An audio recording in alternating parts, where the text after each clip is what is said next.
मित्रों,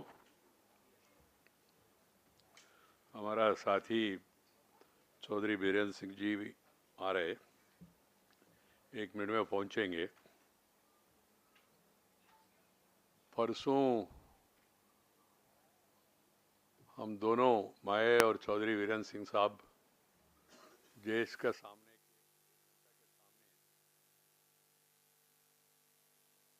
ऑडियो नहीं आ रहे ना?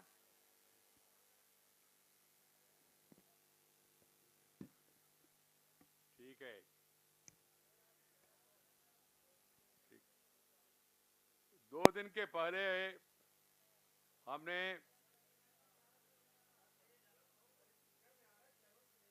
अच्छा, ये कौन है भाई? देखो इसका देखने वाले।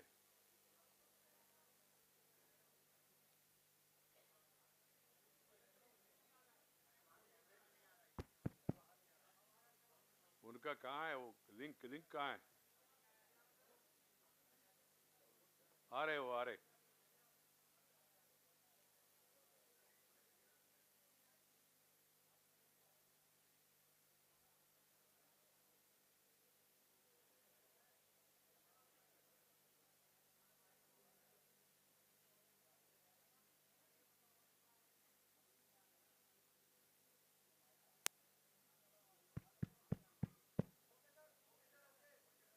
Thank you. अरे भाई, राइटिस्ट को आ रहे, लेफ्टिस्ट को नहीं आ रहे, क्या है?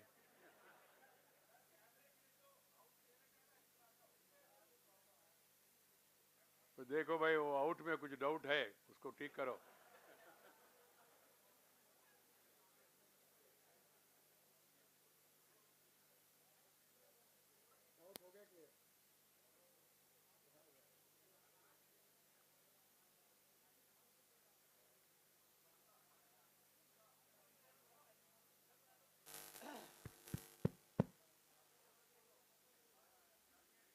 ओके,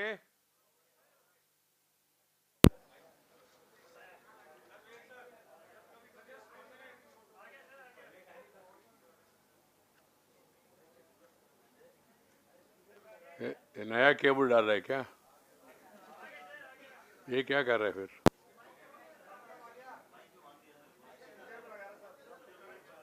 इसमें भी कुछ नया सिस्टम आना चाहिए ना, स्पीकर और ये। इसमें प्रॉब्लम नहीं है। अच्छा, उनका ओके,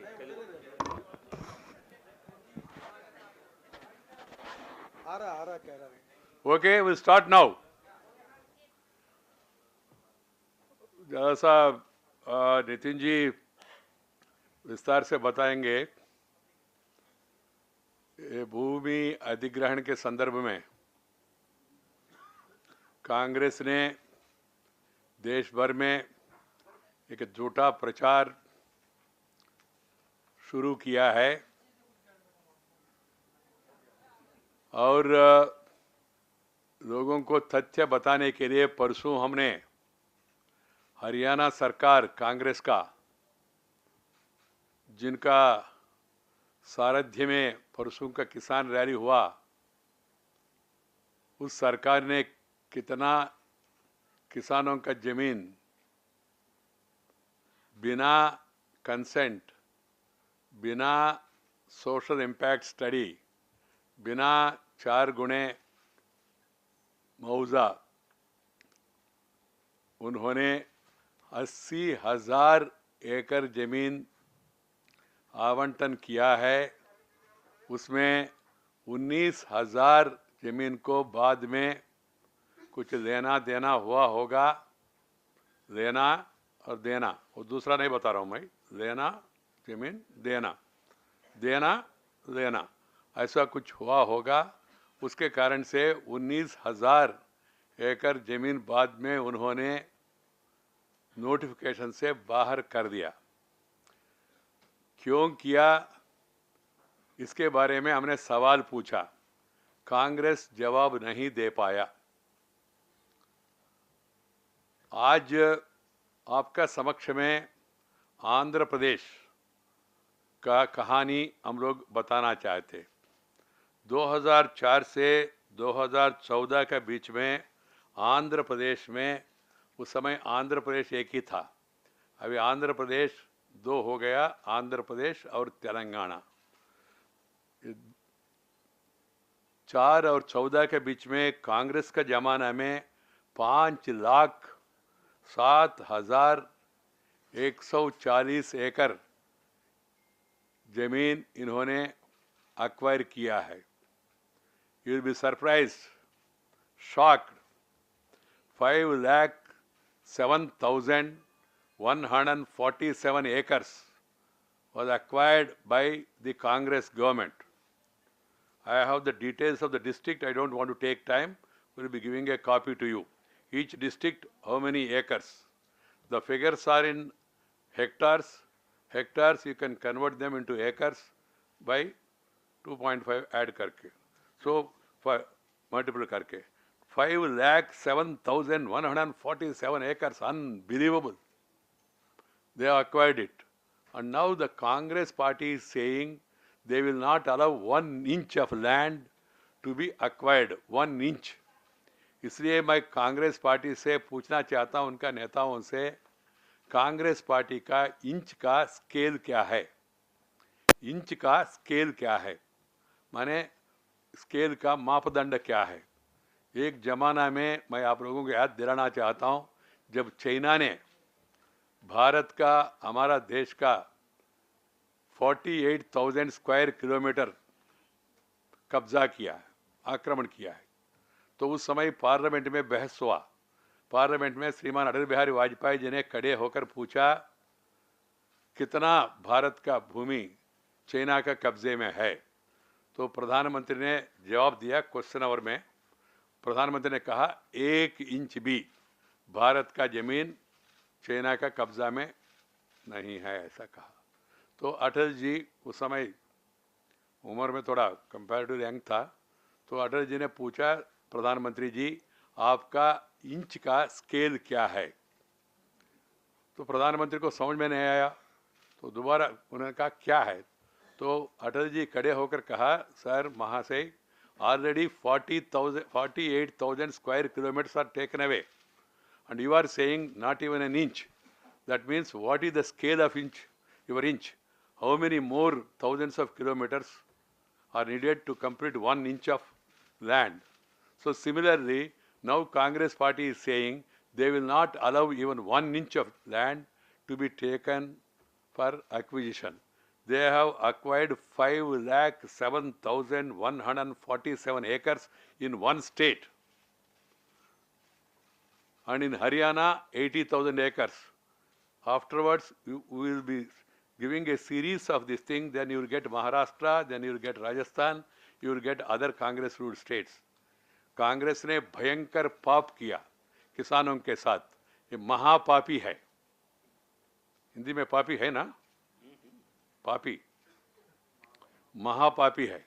इतना लाखों एकड़ जमीन उन्होंने किसानों से खींच लिया, उनका अनुमति कंसेंट लिया नहीं, और उनका सोशल जो आप लोग, उन्होंने इम्पैक्ट स्टडी किया नहीं, और उन्होंने 4 गुना कॉम्पेंसेशन दिया नहीं, उन्होंने किसी को नौकरी दिया नहीं। Forceful acquisition. Now they are shedding crocodile tears that farmers are going to be affected. किसान, एक तथ्य भी बताया परसों कांग्रेस नेताओं ने, जमीन भूमि किसानों का माँ है, तो 5,07,000 किसानों का माँ आपने छीन लिया। इसका अर्थ क्या है? इतना है, मेरे ओर से इतना ही है, और मुख्य विषय अन्य विषयों के बारे में श्री नितिन जी, देशवासियों को तथ्य मालूम होना चाहिए। कारण क्या है, कुछ मीडिया वालों को भी ये तथ्य मालूम नहीं है, इसलिए वो सवाल नहीं पूछ रहे, उनसे जो कह रहे हैं वो उसी को छप रहे। इसलिए हमने सोचा ये भी लोगों के पास पहुंचाए तो अच्छा होगा, इसलिए फिगर्स हम लोग रिलीज कर रहे हैं। डिटेल्स वो नोट में आपको मिलेगा। किसानों का लाखों एकड़ जमीन हड़पने के बाद आज कांग्रेस घड़ियाल का आंसू बहा रहा है।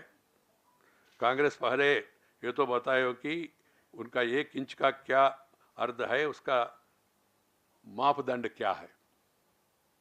नितिन जी, लैंड एक्विजिशन के मुद्दे पर कांग्रेस पार्टी की ओर से जो बातें कही जा रही है वो पूरी तरह से बेबुनियाद और झूठी है। 25 जून को 2014 ग्रामीण विकास मंत्रालय की जिम्मेदारी मेरे पास थी। तब देश भर के सभी शासित प्रदेश के मुख्यमंत्रियों को और रेवेन्यू मिनिस्टर को विज्ञान भवन में कॉन्फ्रेंस में बुलाया गया था।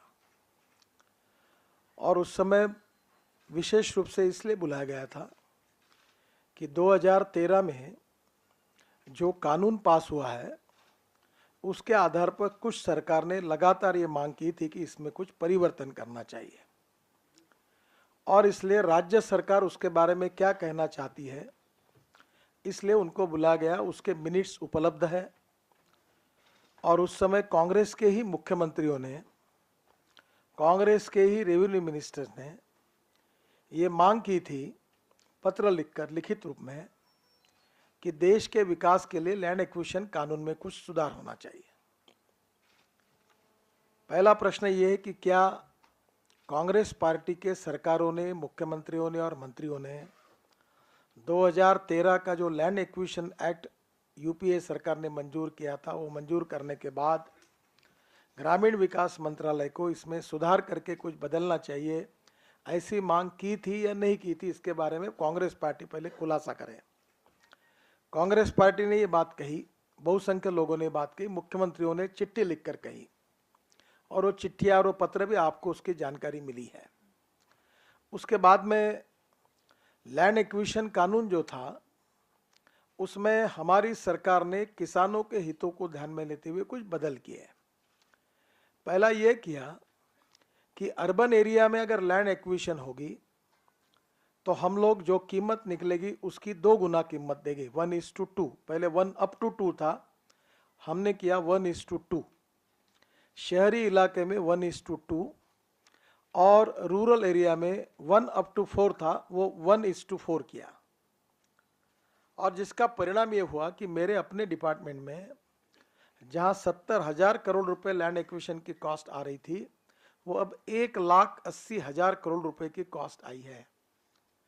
और अभी तक 4,500 करोड़ रुपए हमने दे दिए उस भाव से, नए भाव से। तो आप समझ लीजिए कि किसानों की जो जमीन थी उसका मुआवजा शहरी क्षेत्र के लिए 2 गुना और ग्रामीण क्षेत्र के लिए 4 गुना बढ़ाने का काम हमने किया। ये 2014 के 13 के एक्ट में नहीं था। फिर माननीय वीरेंद्र सिंह जी जब मंत्री थे, तब अनेक पार्टियों ने जब मांग की, तब हमने ये निर्णय किया था कि जिसकी जमीन जाएगी उस परिवार में एक को नौकरी मिलेगी। इसका भी निर्णय हमने किया था, 2013 में नहीं था। क्या ये 2 निर्णय किसानों के विरोध में है? ये 2 निर्णय किसानों को उनकी जमीन की सही कीमत देने वाले और परिवार के पीछे एक नौकरी देने वाली बात पहली बार हमारे सरकार ने की, जो 2013 के यूपीए बिल में नहीं थी। मैं इसके पहले भी कह चुका हूं कि जो 4 जगह पर हमने एसआई और कंसेंट क्लॉज को एग्जम्प्ट किया था, उसमें इंपॉर्टेंट पार्ट था रूरल इंफ्रास्ट्रक्चर। और रूरल इंफ्रास्ट्रक्चर में सबसे इंपॉर्टेंट चीज़ जो है, जो आप लोगों को मैं प्रार्थना करूंगा कि इसका और डिटेल में आप भी जानकारी निकालिए, 80% लैंड केवल इरिगेशन के लिए, सिंचाई के लिए देश में एक्वायर्ड की जाती है। हमारे देश में जितनी बरसात आती है, कुछ जगह सूखा है, आज भी अनेक जगह पर किसान आत्महत्या कर रहे हैं। इसका कारण खेती के लिए पानी नहीं मिल रहा है।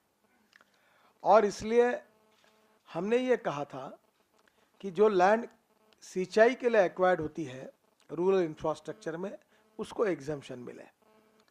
आपको मैं बताना चाहता हूं कि झारखंड, इसमें सबसे कम सिंचाई है, केवल 5.6%। फिर महाराष्ट्र का नंबर है 16.8%। फिर मध्य प्रदेश है 32%, गुजरात 38%, उत्तर प्रदेश 48% और पंजाब हरियाणा में ये परसेंटेज 90% से ज़्यादा आया है।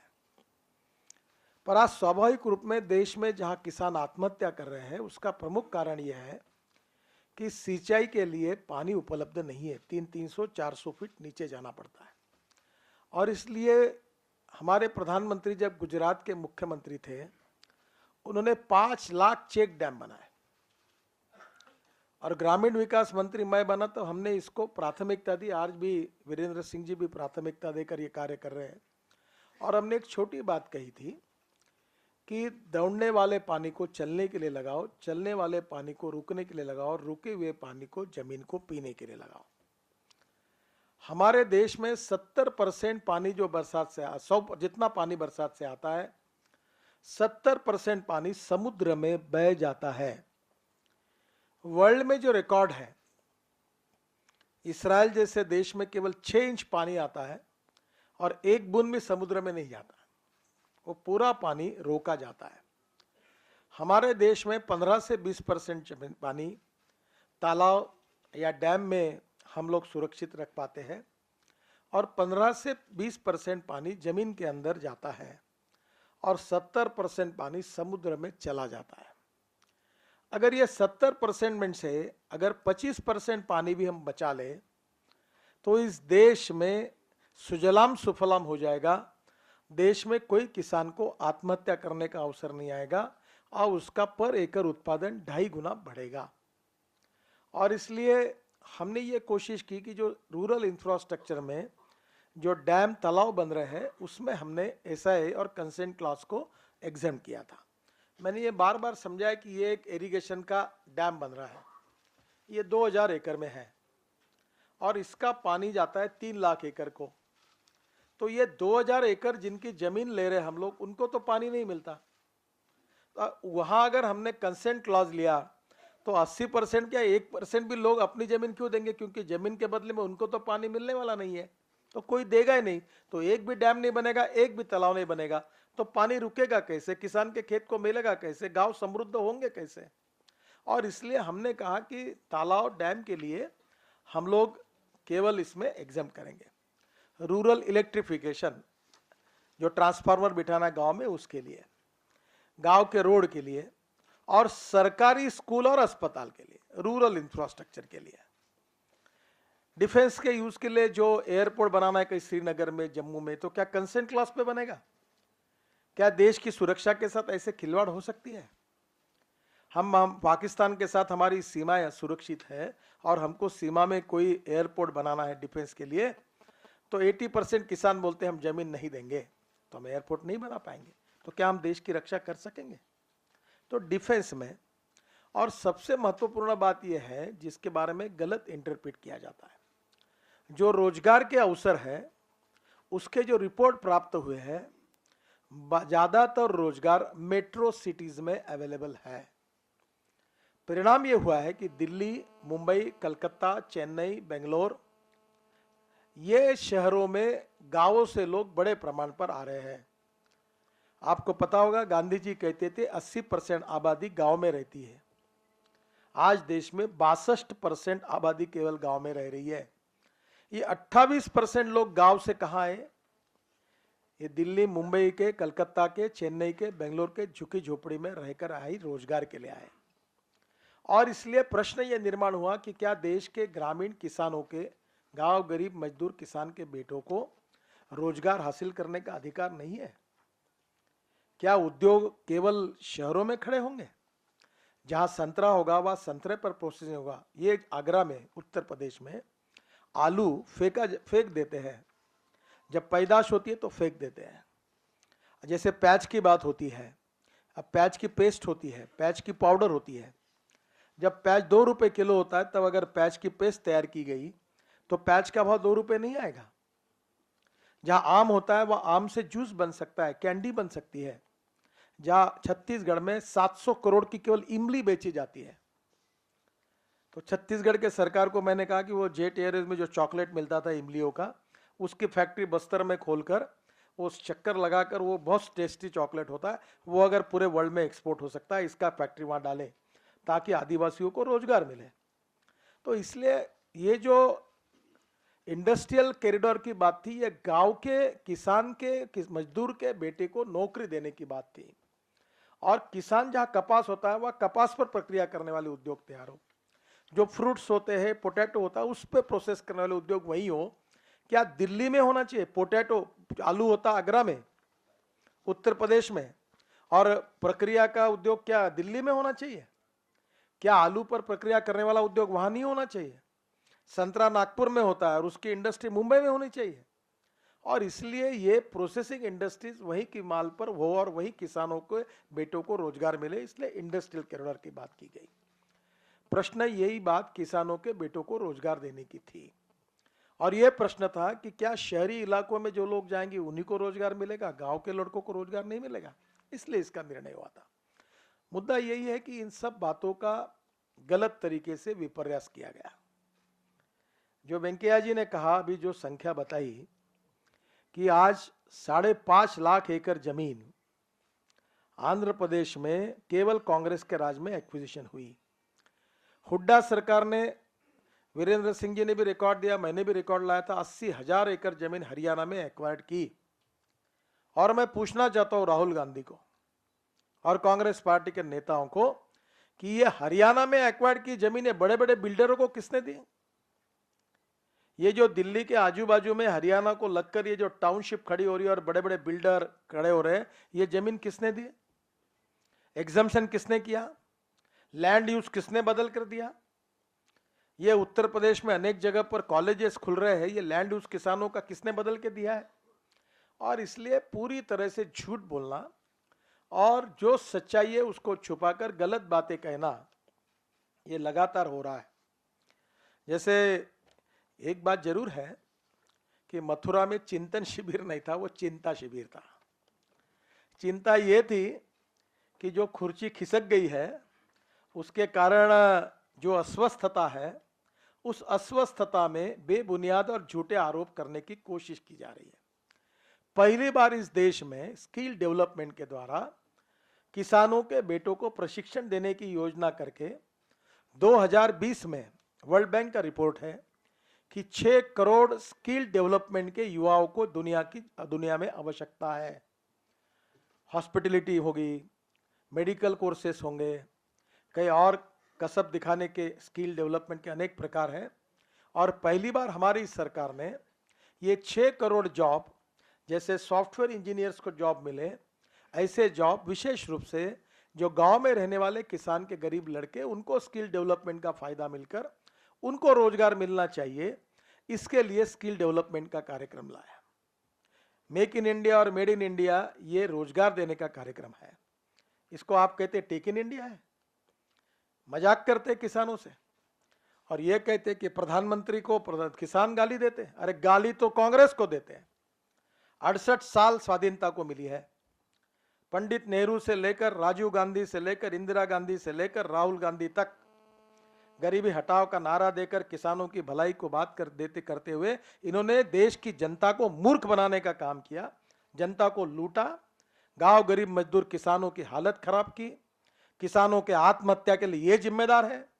Wrong economic policies, bad and corrupt governance and visionless leadership, ये कांग्रेस की नीति रही। पूरे देश को बर्बाद किया। जहाज हमारे यहाँ इरिगेशन नहीं है क्योंकि आपने प्राथमिकता नहीं दी।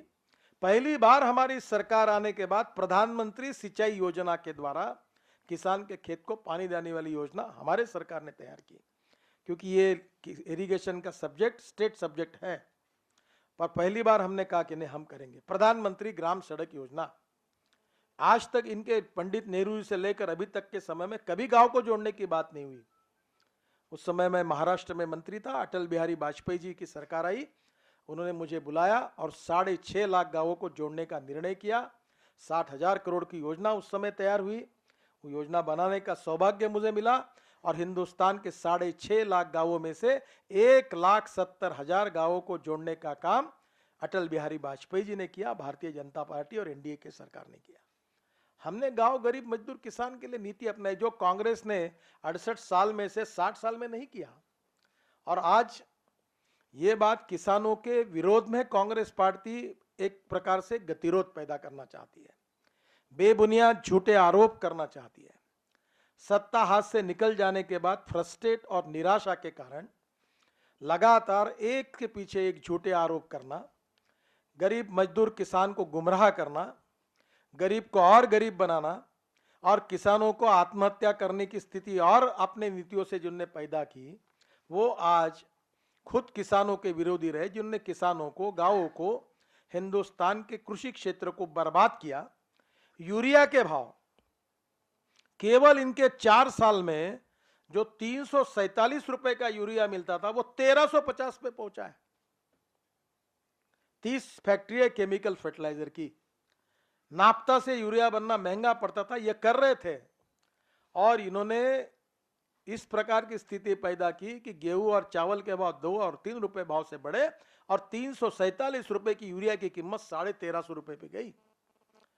इसलिए कांग्रेस पार्टी की चिंता मैं समझ सकता हूं कि सत्ता हाथ से जाने के कारण निराशा है, फ्रस्ट्रेशन है, और बेबुनियाद झूठी आरोप करना, इससे शायद वो अपने कार्यकर्ताओं को गुमराह कर सकते हैं पर देश को नहीं कर सकते। और इसलिए आज अनेक राज्यों में जो वेंकैया जी ने सवाल पूछा है, जब आपको कोल माइंस आपने बेची और दी लोगों को, जिसके कारण लाखों करोड़ का भ्रष्टाचार हुआ, तब एसआई क्लॉज क्यों नहीं लगा? तब क्यों नहीं कंसेंट क्लॉज लगा? तब सोशियो इकोनॉमिक इंपैक्ट असेसमेंट वाले कहां गए थे? क्यों नहीं आया? जब आपने हरियाणा में 80,000 एकड़ जमीन एक्वायर्ड की, बड़े बड़े बिल्डरों को बेच दी, उसमें कांग्रेस पार्टी के नेताओं के कैसे हित संबंध रहे इसकी चर्चा आपने की है, तब आपको एसआई नहीं याद आया? तब आपको कंसेंट क्लॉज याद नहीं आया? आज वेंकैया जी ने बताया आंध्र प्रदेश में 5 लाख 5.5 लाख एकड़ जमीन आपने ली, और वो जमीन फिर से किसको दी?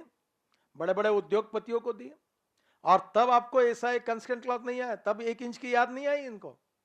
तब कहां थे ये? तब सोनिया गांधी कहां थी? उनके मार्गदर्शन में सरकारें चल रही थी ना। आंध्र प्रदेश की सरकार में उस समय कांग्रेस के मुख्यमंत्री थे ना। तब क्यों नहीं सोनिया जी ने उनको रोका? क्यों नहीं राहुल गांधी जी ने उनको रोका? और आज जब हम विकास की बात को लेकर जा रहे हैं तो बेबुनियाद आरोप कर रहे हैं। और इसलिए मैं विश्वास के साथ ये बताना चाहता हूं कि भारतीय जनता पार्टी की सरकार, एनडीए की सरकार, नरेंद्र मोदी जी के नेतृत्व में गांव, गरीब, मजदूर, किसान का कल्याण करने वाली सरकार है, और एग्रीकल्चर ग्रोथ रेट कैसे बढ़ाना ये हमारी सबसे प्राथमिकता है।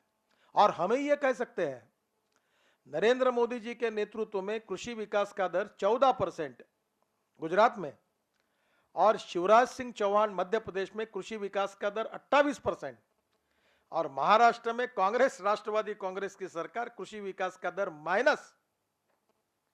अब मुझे बताइए कि ये इनके रिकॉर्ड रहे कि पूरे कांग्रेस कार्यकाल में, शासन में कृषि विकास का दर माइनस हो गया, वो किसानों के मसीहा बनकर बात कर रहे हैं।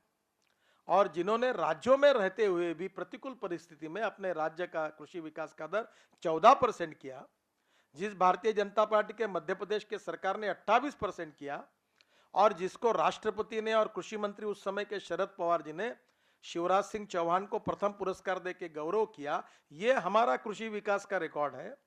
और हमारे पार्टी को कहते हैं कि हम किसानों को विरोध में है, किसान को बर्बाद कर रहे हैं। पूरी तरह से बेबुनियाद, झूठी, बचकाना बातें करके कांग्रेस के नेता देश को गुमराह कर रहे हैं। और इसके बारे में जो सच्चाई है, जो सत्य है, वो किसानों के सामने, ग्रामीण और कृषि जनता के सामने आए। इसलिए इन बातों का फिर से एक बार जिक्र करके आपके सामने रखा हुआ है। मैं देश की गांव, गरीब, मजदूर, किसान को और जनता को आह्वान करता हूं कि कांग्रेस की इस झूठी बातों का जवाब उनको पूछना चाहिए। और इसलिए 100 चूहे खा के बिजली हज गई, ऐसी ये बात है। जिन्होंने किसानों को लूटा, उल्टा चोर कोतवाल को डांटे, जिन्होंने किसानों को बर्बाद किया, गांवों को लूटा, देश के किसानों को आत्महत्या करने के लिए मजबूर किया, वो अब नाटक कंपनी बनाकर किसानों के मसीहा बनकर झूठे और बेबुनियाद बातें लोगों को कहने की कह रहे हैं। और इसलिए इसकी सच्चाई, कांग्रेस पार्टी गुमराह करने की जो बात कर रही है, इसकी सच्चाई लोगों के सामने आनी चाहिए। इसीलिए बात को हमने आपके सामने रखा है। और मैं कांग्रेस के नेताओं को कहता हूं कि आपका 60 साल का पाप है कि आपने इस देश को बर्बाद किया। We are a rich nation with a poor population. ये पाप केवल कांग्रेस का है। 68 साल में से 60 साल इन्होंने काम राज किया। यूरिया की कीमतें 4 गुना बढ़ाई, किसानों के सफलों कोई मालों पर प्रक्रिया करने के उद्योग नहीं लाए, और एक तरफ किसानों आत्महत्या करने के लिए इन्हीं के कार्यकाल में शुरुआत हुई, पूरी रूरल और एग्रीकल्चर इकोनॉमी को बर्बाद किया। हम इसको सुधारना चाहते हैं और इस नई नीतियां बनाकर गांव, गरीब, मजदूर, किसान और ग्रामीण क्षेत्र में रोजगार निर्माण करके हम निश्चित रूप से सिंचाई की जो योजना है उसके आधार पर सिंचाई के क्षेत्र को बढ़ाकर गांवों का विकास करना चाहते हैं। यही बात जो आपके सामने है हमारी सरकार की भूमिका की मैंने रखी हुई है। Friends, a straight question to the Congress party. Why no consent? Why no social impact study? Why no four-time compensation? Why 1894 British law was used, taking away the provision for judicial appeal also during your regime? Now, how dare you criticize others? So, इसलिए first of all explain 80,000 acres of Haryana, today 3,77,691 acres of land in the newly created Andhra Pradesh and 1,29,456 acres of land in Telangana. These are the figures. Let there be a debate on these figures. Let there be debate on what we have done and what you have done. 80,000 in Haryana and 5,07,000 in combined Andhra Pradesh. If you have really guts, if you have facts, let there be debate. Spit and run नहीं चलेगा, थूकना और भागना इससे काम होगा नहीं। इसलिए मित्रों, जो भी पॉलिटिकल आलोचना करे, मगर साथ ही साथ तथ्यों के साथ बहस होना चाहिए। तथ्य क्या है? Is it not a fact that you have acquired 5,07,000 acres plus in Andhra Pradesh? For whom? For SCZ, for industries, for big business people, not for ordinary people. आपने कहा जमीन माँ है, फिर आपने किसानों का 5,07,000 किसानों का माँ उनसे छीन लिया। आपने भयंकर पाप किया है। इसका समाधान क्या है? ये बहस हो जाए। भाई कितना बार फोटो खींचेगा?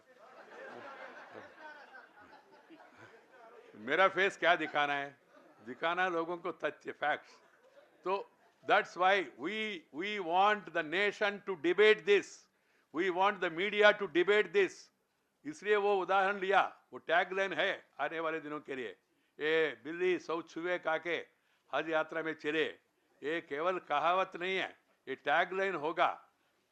बिल्ली 5,07,000 जमीन खाके फिर यात्रा में निकले, रामलीला मैदान में आके आरोप करना शुरू किया और 80,000 एकड़ वहां खाके फिर यात्रा।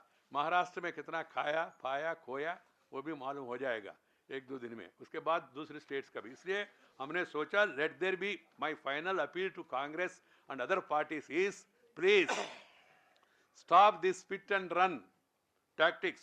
Sit, introspect, and then you will understand. You have been reduced considerably. वो कल प्रधानमंत्री का पॉपुलैरिटी के बारे में भी चिंता कर रहे थे। PM is harming himself. So बहुत वो श्रेयोभिलाषी है प्रधानमंत्री का। हम लोग सोचते ही is our well wisher. Long live the well wisher, continue like this so that the dwindling can go on further. From 440, it has come down to 44. They should introspect why it has happened, why they are losing state after state, city after city, why they are losing. They should introspect and then come with criticism one can understand. So friends, Modi ji's popularity, you do not need to give a certificate. Yesterday there was an international rating agency survey which says Narendra Modi 87% popularity. Amazing, 87% popularity. There is one aspect of that which I read in the media, of course, which was surprising to me. Majority of the congressmen also, Prime Minister is popular with them than their own leaders. That is one of the findings of that survey. So that being the case, why should the Congress leadership is worry that PM is harming himself? And then such a party which is having 130 years of experience, speaking such a immature language, abusive language about the Prime Minister of India, give some respect to the institution, keep in mind the party which you are claiming is a original party, though you have nothing to do with that original party, but you are claiming legacy of that party. Please maintain some standards in public life and let the debate go on facts. Nothing wrong. You can really criticize us. It is your right to criticize. We are not questioning that. But before criticizing, let these facts be contested. इसलिए मैंने कहा rally के करने के पहले tally देखिए, tally के बाद रैली हो जाए. किसी ने मुझे भेजा, किसी ने मुझे एसएमएस किया, मैं उनका नाम नहीं बताना चाहता. उन्होंने कहा वेंकैया जी रैली टैली हरियाली, हरियाली किसानों को जमीन देना हरियाणा में, हरियाली. एक कांग्रेस मित्र ने भेजा मुझे वो एसएमएस, मैं उनका नाम नहीं बताना चाहता हूँ. ये स्थिति है. और वो भी naked groupism in that rally. You have seen how these people are fighting. Some are wearing pink, some are wearing other color, and then मजाक का बना रहे. आज देश का किसान पिंक टर्बन, उतना कॉस्टली टर्बन बना के यहाँ आने का स्थिति में है क्या? आपके हिसाब से आप ही बढ़ रहे, किसानों का हालत अच्छा नहीं है वगैरह. So whatever is happening now, because of the, as suggested by Nitin ji, because of the wrong policies of the government. Our government is doing its best to set right the matter. So that's why we wanted the country, the farmers, the rural people to debate these facts so that they will be able to come to correct conclusions. That's the purpose of this press conference. एक छोटी सी बात छूट गई थी. Planning commission, जिसको आज नीति आयोग कहते हैं, देश के इतिहास में आज तक कोई मुख्यमंत्रियों ने प्लानिंग कमीशन के मीटिंग पर बहिष्कार डालने वाली बात कभी नहीं हुई. प्रधानमंत्री ने लैंड एक्विजिशन के विषय को लेकर, क्योंकि वो कोऑपरेटिव फेडरलिज्म पर विश्वास रखते हैं, उन्होंने कहा कि सभी राज्यों के मुख्यमंत्री को बुलाया विचार करने के लिए. फाइनेंस मिनिस्टर, हम सब लोग मंत्री भी वहां उपस्थित थे. कांग्रेस पार्टी के मुख्यमंत्री अपने सुझाव देने के लिए नीति आयोग के मीटिंग में नहीं आए. तो इस देश के इतिहास में पहली बार प्रधानमंत्री ने डायलॉग करके सलाह के लिए, चर्चा करने के लिए बुलाया. तब नीति आयोग के बैठक में, लैंड एक्विजिशन के विषय पर बुलाई गई बैठक में इन्होंने बहिष्कार डाला. लोकतंत्र में इनकी बात कहने का एक अवसर था, वहां आए नहीं, बहिष्कार डाला. दूसरी बात, बहिष्कार तो डाला, बाद में उसको, उस मीटिंग को भी बाहर जाकर क्रिटिसाइज किया. अब वही क्रिटिसाइज करना है तो वहां आकर बोल सकते थे. मेरा कहना इतना ही है कि इस पर राजनीति कर रहे हैं. जब चर्चा के लिए बुलाया तो चर्चा नहीं करना, जब पार्लियामेंट में बिल की चर्चा के लिए मीटिंग बुलाई तो जाना नहीं, फिर उसको रोकना. यानी एक प्रकार से इस विषय के ऊपर लगातार जब जब अवसर मिलता है तो चर्चा नहीं करना, अपनी बात नहीं रखना, और केवल उसके ऊपर राजनीति करके किसानों को कैसे गुमराह किया जा सकता है, झूठ बोलकर, बेबुनियाद बातें बताकर. इसका ये उदाहरण है. चौधरी साहब कुछ जोड़ना है तो पूरा जमीन हो गया, खाली हो गया हरियाणा का.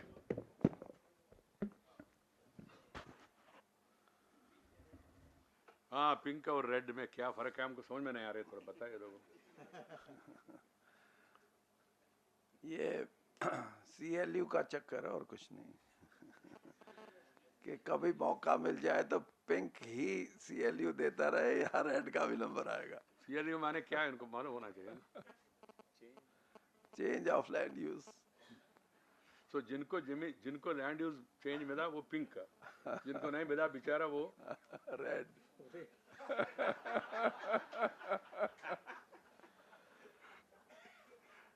देखिए, कुछ फैक्ट्स में शायद आप के सामने रखे होंगे. या हरियाणा में 10 साल कांग्रेस की सरकार में 37 SEZ दिए गए और उसमें से सिर्फ 6 फंक्शनल हैं. हजारों एकड़ जमीन किसानों की ली गई और कौड़ियों के भाव ली गई, और जिनको दी वो 37 जो कौन लोग हैं आप भी जानते हैं, हम भी जानते हैं. और उसमें सिर्फ इसलिए दी गई थी कि SEZ नहीं खोलने थे उनको. आखिर में 5 साल 10 साल के बाद उनकी मंशा ये थी कि दिल्ली के चारों तरफ, अगर आप SEZ हरियाणा के देखेंगे तो 99% SEZ दिल्ली के चारों तरफ खोलने की बात थी।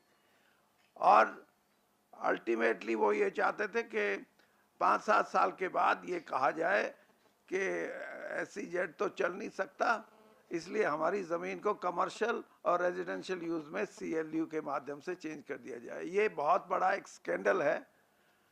और दूसरा जिसकी बात आदरणीय नितिन जी ने कही, हरियाणा में 19,600 एकड़ ज़मीन जिसका सेक्शन 4 हो चुका था और कहीं कहीं सेक्शन 6 भी हो गया था।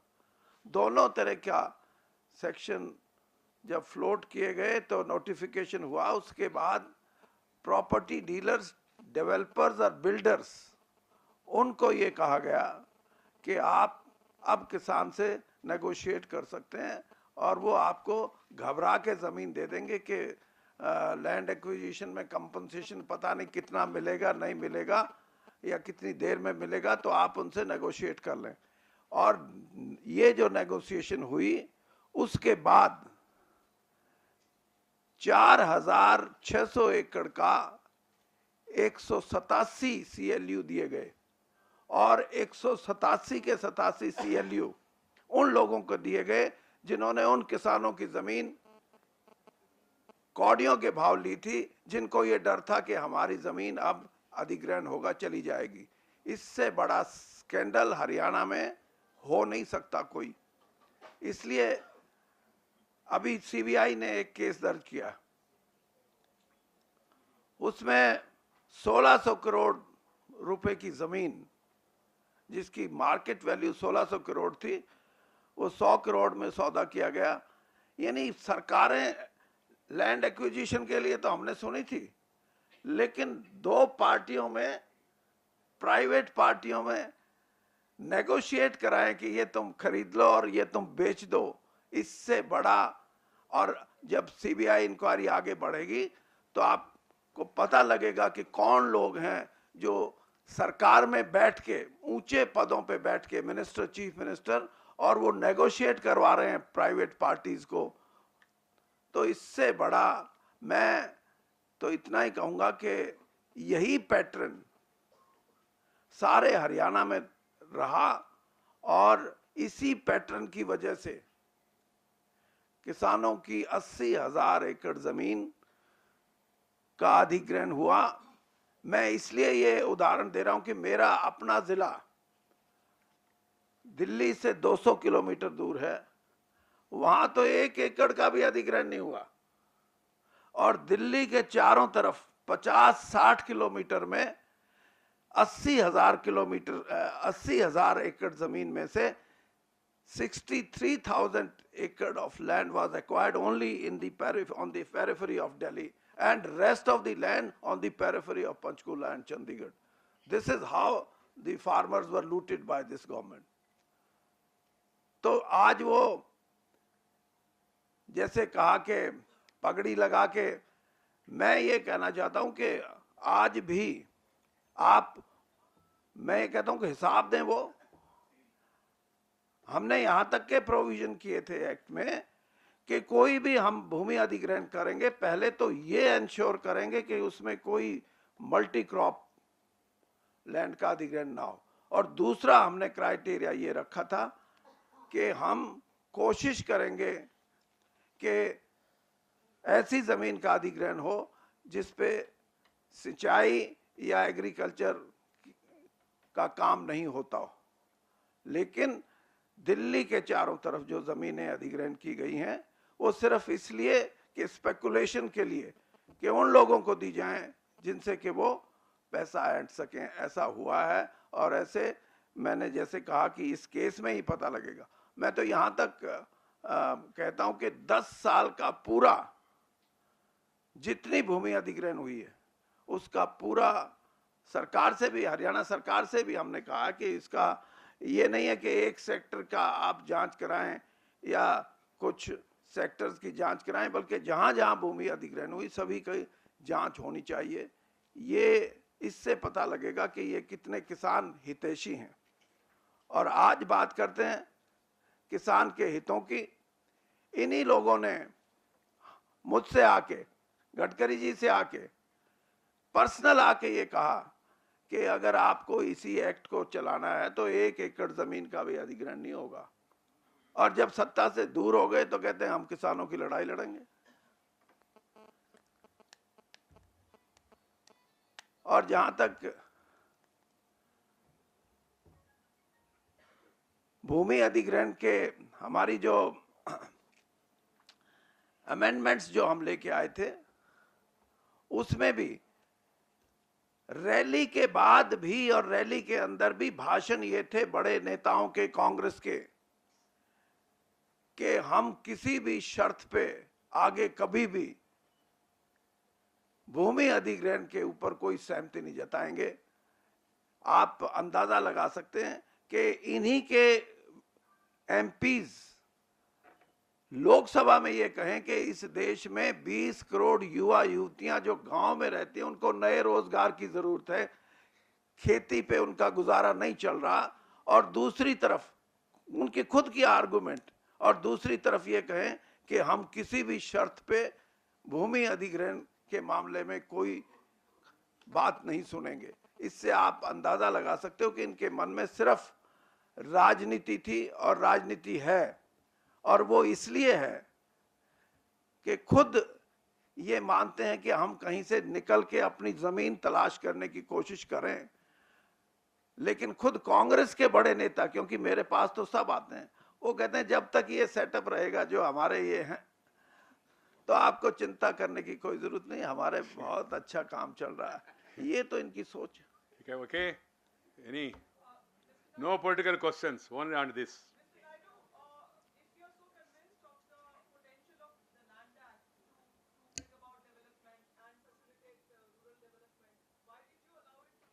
The point is very simple. Yeah, ma'am. I got the question. Simple. One is the Niti Ayog meeting, Chief Minister have requested the Prime Minister, when there is no consensus, when the bill is being blocked in Rajya Sabha, why don't you allow the states to make legislation of their own choice? That is under consideration of the Prime Minister. Second, we are in a parliamentary democracy. We respect Parliament. The Lok Sabha with the 3/4 majority has passed a land acquisition bill. But Rajya Sabha, we don't have the numbers. So the Congress party and its friends told us, you please refer it to joint committee, we'll pass it there, then we'll bring it back and you can pass it immediately. But they have not kept their promise. Having agreed for a joint committee, when the joint committee is examining, you cannot take unilateral decision. Keeping that parliamentary spirit in mind, the government have decided to allow the ordinance to lapse, but at the same time, the government was sensitive to the problems of the farmers because Section 13 acts, which were not covered by 2013 Act, I don't know why, that also Central Electricity Act, Highway Act, all these acts were not covered. That means farmers will not get 4-time compensation. Keeping the interest of the farmers in mind, we have issued a notification to take care of the farmers of those 13 acts also, 113 under 105 of the government rules. So that's why we have done it. Let us wait what the joint committee is going to say. My question is, Singh ji just mentioned that, mentioned an example in Haryana. He said out of 37 SEZs. acquired SEZ land, only 6 have been put into use. This is the similar case is with other states also. My question to you is, since there is an issue of acquiring land for industry and other things, and the Land Act has been going on for a while, what is your government's plan to use those SEZs which are lying idle? These SEZs are now under the state governments. Andhra Pradesh, you may be shocked about the figure of 5,07,000. Out of that also many of them are SEZs. Some are functional, some are not functional. It is for the state governments to take a call. As far as Haryana is concerned, just now Chaudhary Biren Singh ji said that the Haryana government have set up a CBI inquiry on certain areas. He was suggesting why not a full inquiry about the entire land acquisition. Let the state government take a call.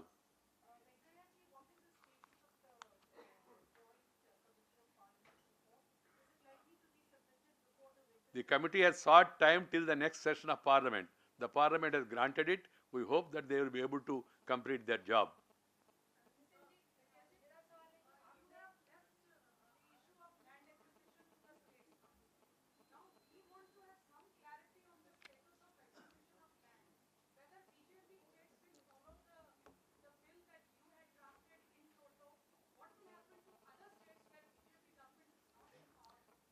We are not dictating anywhere, leaving it to, we have not taken a final call. That is under the consideration of the Prime Minister, because Chief Minister requested him. It is in the concurrent list. And it is for the states to take a call. What sort of act the state is going to pass? You cannot dictate from center. But at the same time, the act says, even if the state makes an act, at the end of it, they have to send it for the President's assent. President assent means again it will come to central government. That's why the Chief Minister suggested there, sir, and there is no consensus, allow the states to pass a law. So that is the present situation. Let us await for the final outcome.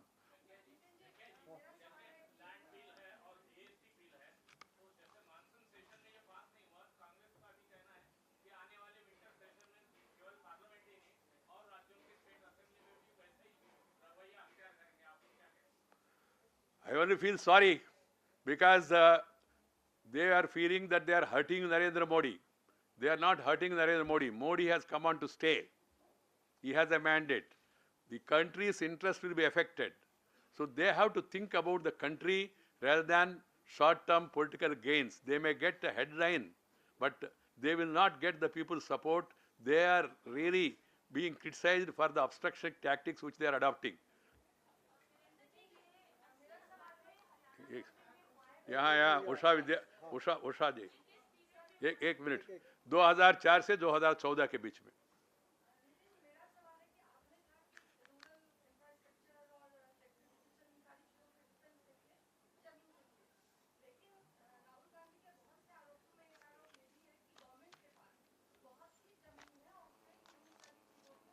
पर क्यों acquire किया इन्होंने?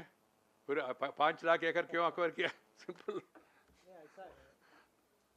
आखिर गांव में road बनेगा तो उसी गांव में बनेगा ना, तो उस गांव में रोड नहीं तो कोई जंगल में रोड बना के तो काम नहीं जमेगा जहाँ खाली है। अगर ट्रांसफार्मर बैठेगा तो उसी गांव में बैठेगा ना। अगर गांव में पानी चाहिए पीने का और किसान के लिए तो वहीं बनेगा ना जहाँ गांव में पानी जा सकता है। कोई खाली जगह इसलिए बना दो पानी, तो वो पानी कहाँ से जाएगा? तो इसलिए गाँव के विकास के लिए वो बातें की गई है। ओके